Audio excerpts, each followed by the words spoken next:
As you look at this traffic jam in the middle of a hot summer day and imagine yourself in one of these cars, you can almost feel the pressure building right to the breaking point. Get off of my tail, buddy! Where are you supposed to go anyway? Traffic psychologist David Wiesenthal of York University in Toronto says such outbursts are part of what's called aggressive driving, where people feel freer to honk horns or flash headlights or cut other drivers off or block lanes so other drivers can't merge. Research shows that aggressive driving is a response to stress and that levels of aggressive driving are related to how we handle stress in our everyday lives.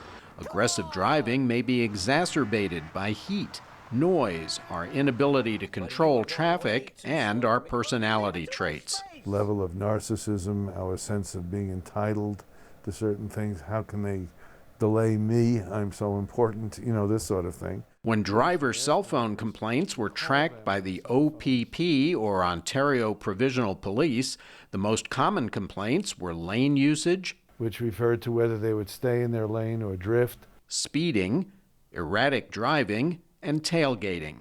Surprisingly, aggressive driving occurs equally often in men and women. Use your turn signal! I don't want to make myself sound like I'm an angry person all the time, but there's been incidences in my commute where incidents like that have occurred. I've responded aggressively as a bike rider or a pedestrian, to aggression or harassment on the part of drivers, yes. A couple times, when people are taking too long or they're taking too long to park or they're just going really slow for no reason. Yeah. However, over time, older drivers become less aggressive. No, I learned my lesson a long time ago. I don't do that anymore.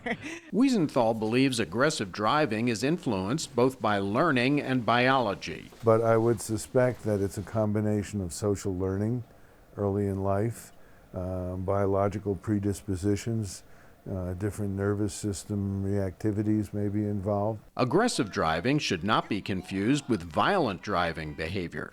Violent behavior, sometimes called road rage in the popular media, is something seen more often in men.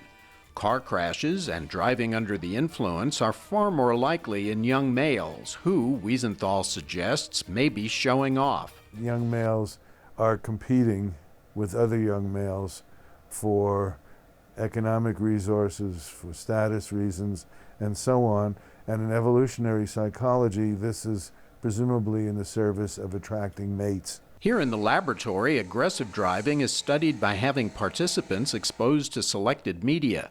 Participants are exposed to TV car ads, with one set of participants watching non-risky driving. We've blurred the ad so as not to identify the manufacturer, while others view only very risky driving behavior.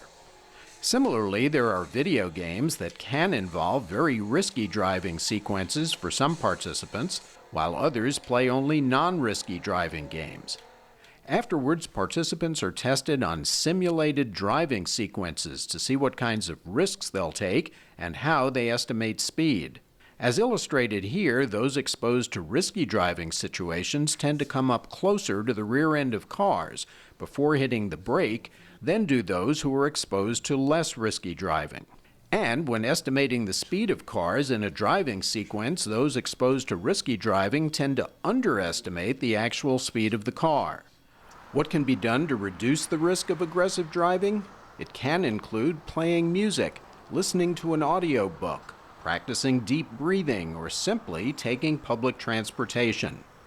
And in Sweden, there's an incentive program. The police photograph license plates of moving cars, and for drivers who do not speed, there may be a reward. They're eligible for a lottery where they can win a prize of several hundred euros that are financed by the fines from drivers who are photographed exceeding the speed limit. But there's still much to learn in this burgeoning field. Now that a number of states have legalized the sale of marijuana, we don't know what the effects of different levels of marijuana are on impaired driving. So this is going to have to take place in the immediate future.